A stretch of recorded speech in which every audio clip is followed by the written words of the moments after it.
este examen creo que no es, que es bastante asequible, ¿vale? Lo va a seguir para repasar. Además, vienen bastantes preguntillas del primer bloque que hemos estado haciendo estos días, ¿vale? Bueno, empezamos. Fijaros aquí la primera pregunta de bloque 2. Definiciones, describir, ¿no? Describir siguientes términos. Chicos, lo estamos practicando mucho estos días. Con las definiciones tenéis que ser muy cuidadosos, ¿vale?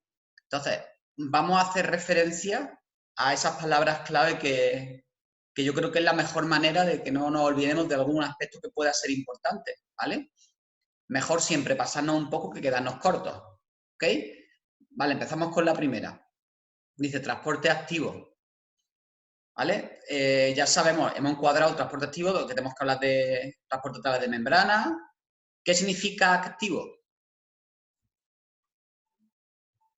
¿A qué se realiza en contra del gradiente? Vale, eran 3 características. Que se realiza en contra de gradiente, es decir, de donde hay menos a donde hay más. ¿Qué más? Que se necesita energía Necesita energía y que no es espontáneo. y que no es espontáneo, efectivamente. Por lo tanto, el transporte activo, ¿cómo lo podemos definir? Pues como un transporte a través de membrana, ¿vale? Que va en contra de gradiente, que no es espontáneo y que necesita energía. ¿Y quién lo realiza? ¿Quién realiza ese transporte? La proteína. Exacto, lo realizan unas proteínas que tienen un nombre especial, que son las bombas. Y ponemos nuestro ejemplo, la bomba de sodio, ¿de acuerdo? O la bomba de protones de algún componente de la cadena transportadora de electrones o la bomba de protones de los lisosomas, ¿vale? Pero vamos, la bomba de sodio-potasio, pues el ejemplo típico. ¿Ok? Entonces, ¿quién lo realiza y qué características tiene? Lisosomas. Palabras clave. Pues un orgánulo, tiene membrana, es una vesícula, ¿no? Y en su interior, ¿qué hay? ¿Qué tiene un lisosoma?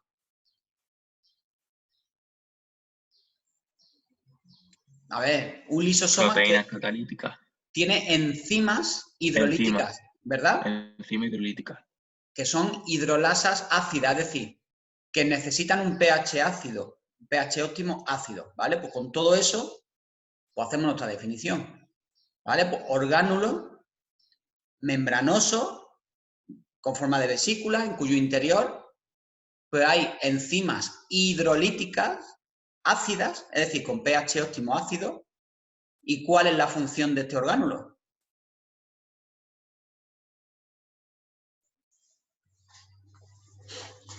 La síntesis de proteínas. No, esos son los ribosomas. No. Es verdad. Los lisosomas no es esa la función. Ese. Digestión celular. Digestión celular, ¿vale? Esto tiene que ir más fluido, ¿eh? Digestión celular. Pinocitosis. A ver, es otro tipo de transporte. ¿Os acordáis? Había 2 tipos fundamentales de endocitosis. ¿Os acordáis? Que era la pinocitosis o la fagocitosis. ¿Bien? ¿Me seguís? ¿Sí? Vale. La pinocitosis era la ingestión de moléculas pequeñas, dentro de que son grandes, pero están disueltas, ¿vale? Son moléculas que no son demasiado grandes, como en el caso de la fagocitosis, que son partículas celulares o incluso células, ¿vale? Entonces, la pinocitosis era una invaginación de la membrana, ¿verdad? Invaginación de la membrana en la que incluimos todas esas sustancias y gran cantidad de líquido, sobre todo incorpora líquido, ¿vale? Y se forma una vesícula. ¿Cómo se llamaba la vesícula? Pinocítica. Vesícula pinocítica, acordaros.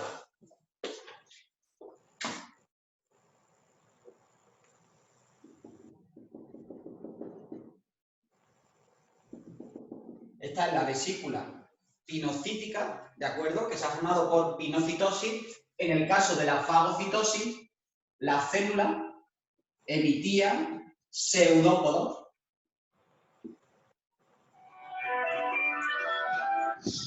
Pseudópodos que lo que hacen es englobar la partícula de gran tamaño y se forma una vesícula fagocítica o fagosoma. ¿De acuerdo? Entonces, en la pinocitosis se incorpora sobre todo grandes cantidades de líquido. En la fagocitosis, pues partículas sólidas mucho más grandes, incluso células, ¿vale? Centrómero. ¿Qué es el centrómero?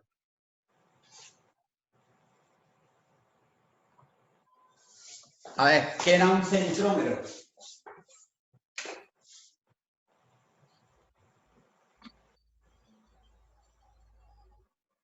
Chiquitos, centrómero. ¿Vale? Es el lugar donde las dos cromátidas del cromosoma pues están conectadas, ¿ok?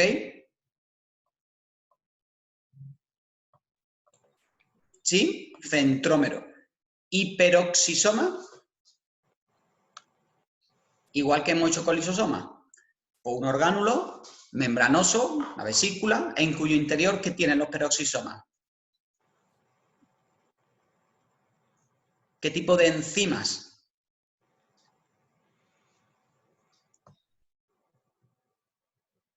Hidrolítica, ¿no? No. Hidrolíticas solo lisosomas, porque las enzimas hidrolíticas son digestivas. Tened en cuenta que la hidrólisis son reacciones de rotura, ¿vale? En el Vale, caso de vale. los peroxisomas, ¿qué tipo de enzimas son? Catalítica, Oxidativas. oxidativa. Oxidativas, es decir, que oxidan cosas, ¿vale? Tienen una función pues, para degradar sustancias que puedan ser nocivas o tóxicas, ¿vale? Una de ellas tenemos que recordarla sí o sí, que es la que provoca el burbujeo cuando se añade agua oxigenada, que es la catalasa, ¿de acuerdo? Venga. Venga, esta pregunta que los que habéis hecho las actividades, pues ya la tenéis muy fresquita porque prácticamente es la misma, ¿no? Salvo la localización. Nombre los tres tipos de ácidos ribonucleicos. Pues fácil, ¿no? ARN mensajero, transferente y ribosómico. Indique su composición. A ver, ¿cuál es la composición de los tres? Que es la misma. ¿Cómo? A ver, ¿qué composición tienen los ARN? Ah, pues una pentosa, que es la ribosa. Vale, ¿cómo te digo yo esto? Si yo te pregunto cuál es la composición de una pared, tú lo primero que dirías que es átomos o ladrillos. Ladrillo. Ladrillo. Pues dime lo primero que se te viene a la cabeza. ¿De qué está hecho una ARN? Ribonucleótido. Exacto. De ribonucleótidos. ¿Unidos por qué tipo de enlace? Fosfodiéster. Fosfodiéster. Blanca. Y si tú ahora quieres, explica de qué está hecho un ribonucleótido, ¿vale? Vale, vale. Dice, un ribonucleótido pues tiene su ribosa, su base nitrogenada y su fosfórico. Pero vamos, por 0,2 yo creo que es con decirlo. Pero vamos, que si tenemos dudas lo decimos, pero hay que decir ribonucleótido. Y ahora, describa la estructura, localización y función de cada uno de ellos. A ver, estructura. Recordad, el mensajero solo monocatenario, ¿vale? Solo una estructura primaria. El transferente tiene tanto primaria como algunas regiones de estructura secundaria. ¿Os acordáis, no? Porque el área transferente tenemos que saber dibujarlo, ¿eh? Y reconocerlo.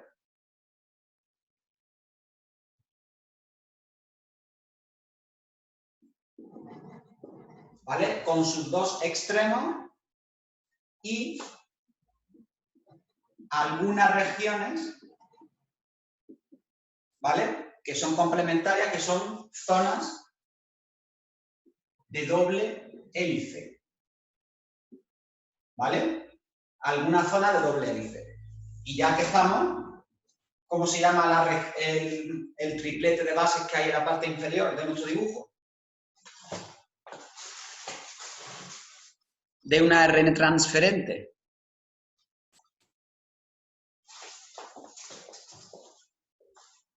Es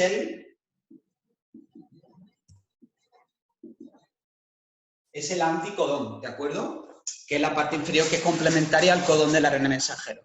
Bien, eso en cuanto a la estructura del transferente. ¿Y en la estructura del ribosómico?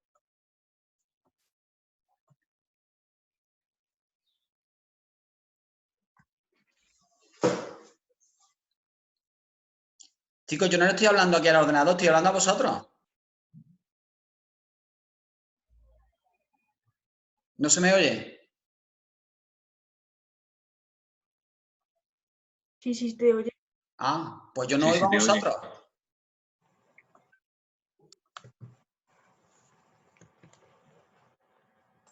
Pero ¿está todo el mundo silenciado? Aquí hay gente... Mireia, ¿tú estás silenciada? Sí, estaba silenciada. Ah, ¿y por qué os silenciáis? No sé. Y Noelia, y María Jesús, y Lidia, Manolo, María González. Porque nos silenciamos y cuando queramos hablar lo quitamos. Ah, vale. ¿Y por qué no os dejáis conectar todo el rato? Por si hay algún ruido o entra alguien. Anda no sé. ya, ruido, vamos a ver. Si yo, es que yo puedo grabar el vídeo y que lo veáis cuando os dé la gana, pero si yo estoy preguntando, ¿me explico? Es decir, para yo hablar al ordenador, pues yo me grabo el vídeo, todo el tirón, y os lo mando y ya lo veis vosotros. Y no tenemos que molestaros a las 10 de la mañana, ni a las 11, ni a cualquier hora. Bueno, a ver, la estructura del ribosómico primaria, secundaria y terciaria, ¿vale? Es decir, primaria, monocatenario, algunas regiones con doble hélice, secundaria, y asociación a proteínas generando una estructura terciaria. A ver, ¿dónde los podemos encontrar? Los tres tipos de ARN. El mensajero, a ver, en células eucariotas, me están preguntando, ¿vale? El mensajero, ¿dónde me lo puedo encontrar? En el En núcleo. el núcleo, Vale, en el núcleo mientras se está sintetizando. ¿Dónde más me lo puedo encontrar? en el citoplasma, En el citoplasma cuando se está traduciendo, ¿verdad? Ribosoma. ¿En algún sitio más que no sea el núcleo y el citoplasma puedo encontrar ARN mensajero? en la mitocondria y los cloroplastos, Perfecto. Mitocondria y cloroplastos pueden tener, de hecho tienen, los tres tipos de ARN igual que tienen ADN, porque son como pequeñas células que funcionan de manera autónoma. ¿Ok? Transferente, Vale. ¿dónde me lo puedo encontrar? en el citoplasma, Chicos, en los mismos, pensad que en los mismos sitios. ¿En el núcleo me lo puedo encontrar el transferente? Sí. Es donde se forma, ¿no? claro, a ver. Y en el citoplasma, claro, cuando se está produciendo la traducción, en los ribosomas, en el retículo rugoso, ¿vale? Y en las mitocondrias y en cloroplastos puedo encontrar transferentes. También. Sí, Claro, pues también. igual. Y el ribosómico me lo puedo encontrar en el núcleo. Claro, Claro, porque la ARN también se sintetiza en el núcleo, concretamente en el nucleolo. El ribosómico se sintetiza en el nucleolo. En el citoplasma me lo puedo encontrar, claro, cuando forma parte de los ribosomas. ¿Y en mitocondria y cloroplastos? También, ¿no? También. Pues ya está, ¿vale? La localización, la misma. Bueno, la tercera pregunta, muy facilita. ¿Qué es un viroide y a qué células afecta? Esta ya hemos tenido varias. Esto lleva 2 años el temario y ya han preguntado varias veces. A ver, ¿qué es un viroide? Ya le iba a decir yo. Es Palabras una clave. partícula subviral. Vale, son partículas infectivas, ¿no? Que causan infección. Acelulares o subviral, si queremos decir. Es decir, algo más pequeño que un virus. ¿Y de qué está hecho? Diarrea. ARN circular, ¿verdad? monocaten- Dime. monocatenario Vale, también. sí. Y circular, ¿vale? ¿A qué tipo de células afectan?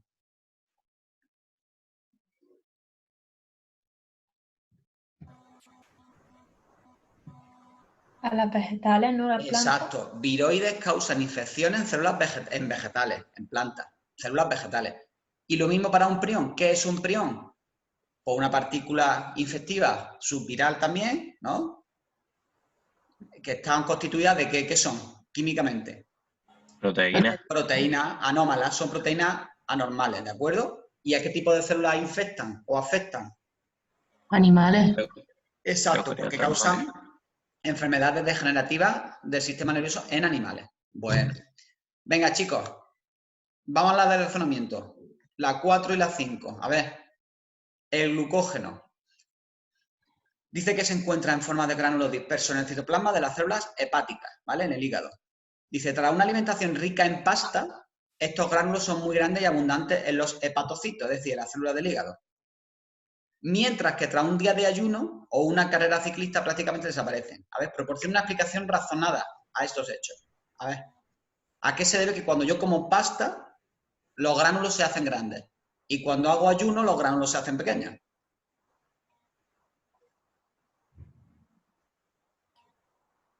Porque la pasta tiene mucha energía, por ejemplo. Sí, pero hay que dar en el clavo, ¿eh? Hay que explicar las cosas bien. Tiene mucha energía, pero bueno, realmente, ¿de dónde viene esa Porque energía? la función del glucógeno es la reserva energética. Vale, seguimos. Hay que poner más cosas, Juanmi. Hay que añadir más cosas, a ver. Se transforma en glucosa, ¿no? ¿Quién se Cuando transforma en hace la glucosa? digestión. ¿Quién se transforma en glucosa? El glucógeno, ¿no? ¿El glucógeno de los gránulos? La pasta, ¿La pasta? A ver, vamos a concretar. Vamos a El almidón de analizar. la pasta, ¿no? ¿El glucógeno de qué está hecho? ¿Cuál de es el glucosa. monosacárido que constituye el glucógeno? La glucosa. La glucosa, ¿no? El ACE alfa 1,4 y en la ramificación el alfa 1,6, como ya sabéis. ¿Y en la pasta de qué está hecha? ¿Qué hidrato de carbono tiene la pasta? Almidón, ¿no? Almidón. ¿Y el almidón de qué está hecho? De amilosa y Glucosa. amilopectina. De amilosa y amilopectina. Ambos polisacáridos están constituidos de glucosa por alfa 1,4 y en las ramificaciones de la amilopectina alfa 1,6. O sea, igual que el glucógeno. Es glucosa, tanto en el glucógeno como en la pasta, como el almidón.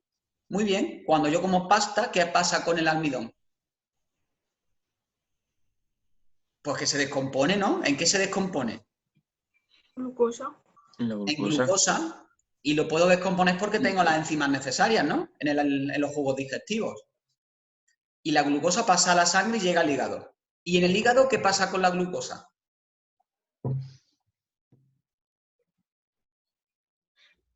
Pues sí. ¿Que se convierte en qué?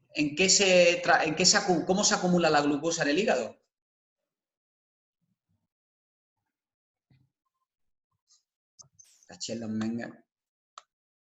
Se transforma, se unen nuestras enzimas de las células del hígado y la de los músculos también, unen glucosa con glucosa para formar glucógeno, porque es el polisacárido de reserva animal. Ah, ¿De vale. acuerdo? Por eso los gránulos de glucógeno se hacen más grandes, porque el componente del que están hechos, que es la glucosa, viene raudales, porque acabamos de comer pasta, ¿eh o no? Claro. Aquí me surge a mí una preguntita, otra curiosidad. ¿Por qué hay que transformar la glucosa en glucógeno? ¿Por qué tengo que gastar energía para unir glucosa y formar glucógeno? Y no la dejamos como glucosa en la célula. Para que no pase a hacer la dicta. Para que no pase a... Coño, no me sale. Ahí está grabándose Blanca, ¿eh? Se ha quedado Uy. eso para la posteridad. Perdón. Sí. ¿Nadie sabe esa pregunta? A ver, yo creo que es para que la glucosa no pase a eso que no me sale. Ácido piruvico y... No. Pensad una cosa. Si yo acumulo 10 moléculas de glucosa, no hay problema, pero si acumulo 10 millones de moléculas de glucosa, ¿qué diferencia se genera entre el interior y el exterior de la célula?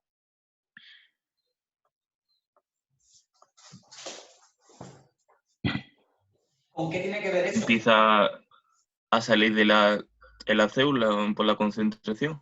A ver. Yo tengo una célula repleta de moléculas de glucosa. Diferencia de concentración entre el interior y el exterior. Hay mucha diferencia de concentración, ¿verdad? Sí. Por lo tanto, tiende a entrar, ¿qué? Ah, claro. Agua. Agua. ¿Vale? ¿Sí? Esto es lo que pasa en las mermeladas, por ejemplo. No crecen microorganismos porque les pierden el agua hacia el medio que está muy concentrado de azúcar, como si fuera sal. Pero yo cojo y en vez de tener millones de moléculas de glucosa, las voy a poner bien. Tengo muchas menos de glucógeno. ¿Me explico? Tengo muchas menos de glucógeno. Por lo tanto, la diferencia de concentración entre el interior y el exterior ya no es tan marcada. ¿Me explico? Por eso unimos la glucosa y formamos glucógeno y las plantas hacen lo mismo con el amidón. ¿Ok? A ver, mientras que tras un día de ayuno desaparecen los gránulos o disminuyen. ¿Por qué desaparecen los gránulos de glucógeno de nuestro hígado? Porque se gastan, ¿no? En el ejercicio. Claro, pues si no hay ayuno, si no hay alimentación, no hay alimentos, pues porque estamos en ayuno. Y ahí lo que ocurre es que la glucosa, pues va saliendo la sangre desde los gránulos del hígado, para que no les falte glucosa a las células del organismo. Por eso se hacen pequeñas. ¿Ok? Vaya, yo esta pregunta creo que va a ser muy fluida y he visto que nos hemos trancado un pelín. Bueno. A ver, la quinta. Dice, ¿es igual el material genético de los cromosomas homólogos? ¿Es igual? No, Sí, no, ¿por qué? porque luego realizan la recombinación genética. ¿Pero eso qué tiene que ver, Juanmi? Pues que Si es más fácil que todo eso. Un cromosoma homólogo que viene de mi padre y un cromosoma homólogo que viene de mi madre son iguales, es lo que me están preguntando. ¿Tienen la misma información genética? no. No. ¿Por qué no? Si ya lo he dicho yo. Pues porque uno es de mi madre y otro de mi Exacto. padre. Porque uno viene de un progenitor y el otro viene de otro progenitor. Por lo tanto, la información, el material genético no es igual. Tendrá zonas similares, pero no es igual. ¿Y el de las cromátidas hermanas? ¿Será igual? Ese sí. ¿Por qué? Porque viene o sea, vendría del padre solo o de la madre. A ver, Porque la cromatida se duplica y entonces ya... exacto. Una cromátida se ha formado a partir de la otra, ¿no? Las dos moléculas de ADN, es decir, las dos cromátidas, provienen de la misma molécula. Son copias idénticas que se han formado por replicación, ¿no? Por eso son iguales, ¿vale? Bueno, vámonos a la imagen. Y mirando la imagen, a ver, tenemos una secuencia de acontecimientos. ¿Alguien me puede explicar qué ocurre en A? La actuación de una enzima. Una reacción enzimática, ¿no? Sí. Donde tengo yo el cursor, el 1 sería una enzima, ¿no? ¿Qué sería el 2? Los sustratos. Muy bien. ¿Y el 3? El complejo. Complejo enzima-sustrato. El 1 enzima-sustrato. otra vez la enzima libre y el 4 Los Los productos. los productos. productos, efectivamente.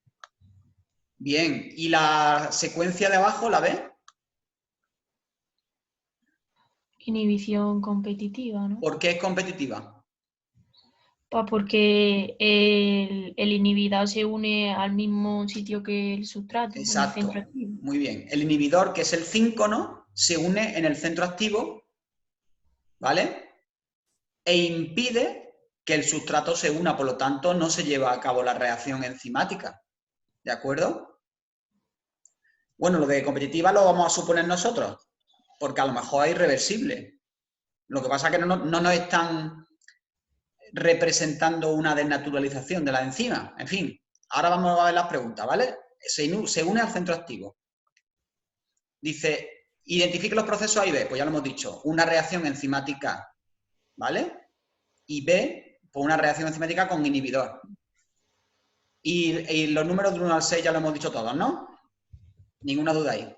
Ahora, en relación a la figura, explique cómo evoluciona la cantidad de las sustancias 2 y 4 con el tiempo en cada uno de los casos. Es decir, en el caso A, cómo evoluciona la cantidad de 2 y la cantidad de 4.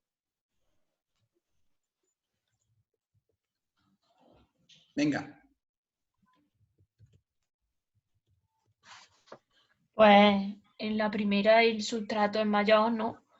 Y Pero luego dices, la ¿cómo productos. Eva, eres tú, ¿verdad?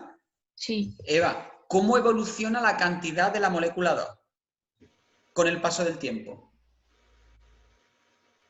Es decir, conforme avanza el tiempo, tú imagínate un tubo de ensayo donde hay muchas moléculas 2, muchas enzimas, ¿vale? Cada vez habrá menos cantidad de 2, ¿no? claro, y aumenta los productos, ¿no? Y aumentan los productos. El sustrato disminuye y el producto aumenta. ¿Sí? Sí. Y en el proceso B, ¿cómo evoluciona la cantidad de 2 y de 4? Pues igual. O sea que se mantiene siempre la misma. Pues claro, 2 no disminuye y 4 va a aumentar. No. No. ¿Ok? Mm. Venga, y ya por último, ¿en qué caso A o B, en qué caso en B podría aparecer la sustancia 4? Es decir, ¿cuándo podría aparecer de nuevo el producto? ¿En qué situación? Pues cuando el inhibidor se salga.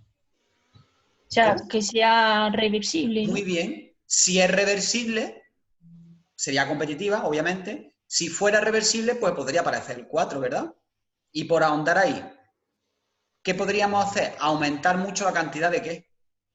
De sustrato. Del sustrato. De sustrato, efectivamente. Aumentando la cantidad de esta sería otra respuesta. Aumentando la cantidad de sustrato, pues también podríamos hacer que aparezca el producto, porque hay más probabilidades de que la unión sea con el 2, ¿vale? Bueno, el examen este parece que a la 4 me había trancado un pelín, pero bueno, yo lo veo asequible, ¿vale? Siempre tenemos que aceptar, sin frustrarnos, que en el examen va a haber algún apartado, o puede haberlo, es probable que lo haya, pues que nos atranquemos, ¿vale? Entonces ahí que nosotros ya tenemos temple y paciencia, pues luchando lo tenemos que ir sacando poquito a poco y si no podemos, pues no pasa nada, ¿vale? Son muchísimos apartados. Venga, vámonos a la siguiente opción. Define nucleósido, nucleótido y ácido nucleico. A ver, esto lo habéis hecho en los apuntes, en los ejercicios que os mandé. ¿Qué sería un nucleósido? Pues una molécula, ¿no? Que eso tenemos que empezar diciéndolo. Muchos me ponéis en los apuntes, en los ejercicios, nucleósido, pentosa más base. Pero bueno, hay que explicar las cosas un poquito, ¿vale? Pues una molécula es constituida ¿por qué?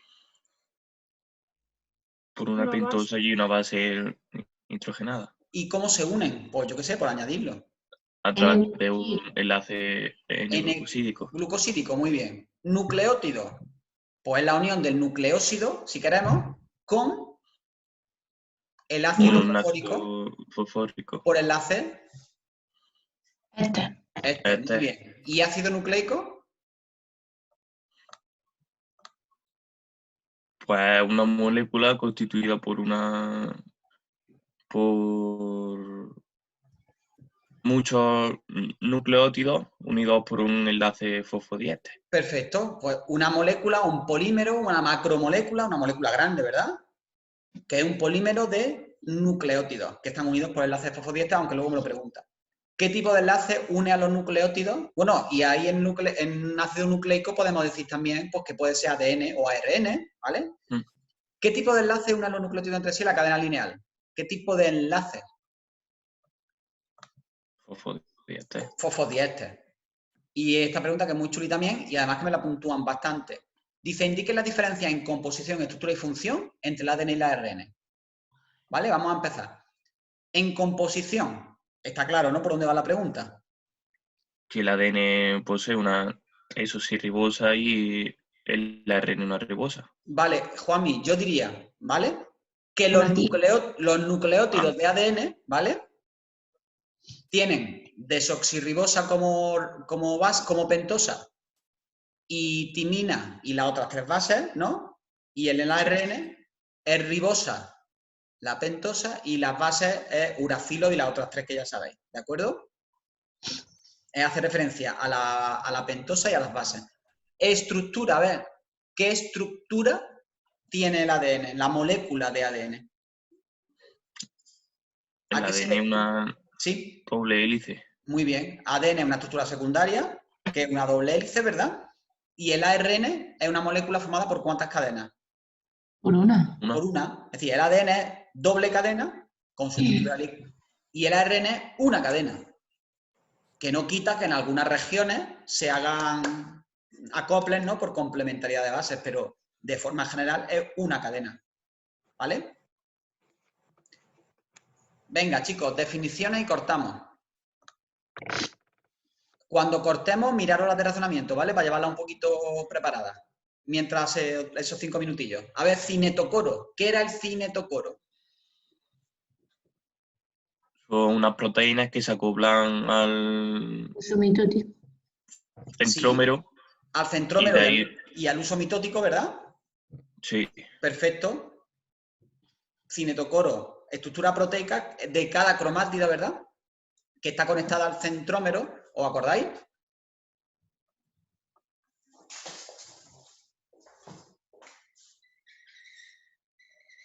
¿Vale? Estructura proteica que hay en cada una de las cromátidas que se une al centrómero, por la cual se unirá a las fibras del uso acromático, ¿vale? Eso es el cinetocoro, que solemos confundirlo con centrómero, ¿vale? Venga. Nucleoplasma. ¿Qué es el nucleoplasma? Para entendernos, es el líquido que hay en el núcleo, ¿no? El que está inmerso en el ADN, ¿es o no? sí. Pues lo decimos técnicamente. Dispersión coloidal, ¿vale? Etcétera, etcétera. En el interior del núcleo donde está inmersa la cromatina, ¿no? ¿Y qué reacciones ocurren en el nucleoplasma? Pues tanto la replicación como la Transcripción. efectivamente, replicación y transcripción, ¿vale? Centrómero, que ya lo hemos definido antes. Nucleolo. A ver, ¿qué es el nucleolo? Una estructura que hay dentro del núcleo, ¿no? Constituida por determinadas regiones de cromatina que están ahí concentradas. ¿Y cuál es la función de la cromatina? Perdón, del nucleolo. ¿Cuál es la función del nucleolo?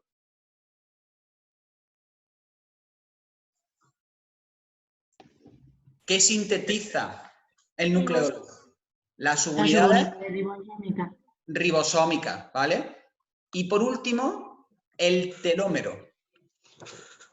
¿Qué es el telómero? Un brazo de los cromosomas. El extremo del cromosoma. Son los extremos de las cromátidas, ¿de acuerdo? Y hacemos nuestro dibujito y lo señalamos en el telómero, ¿vale? Chicos, ojo al dato. Las 2 preguntas son 10 definiciones. Muy importante que tengamos, que son 4 puntos del examen, ¿eh?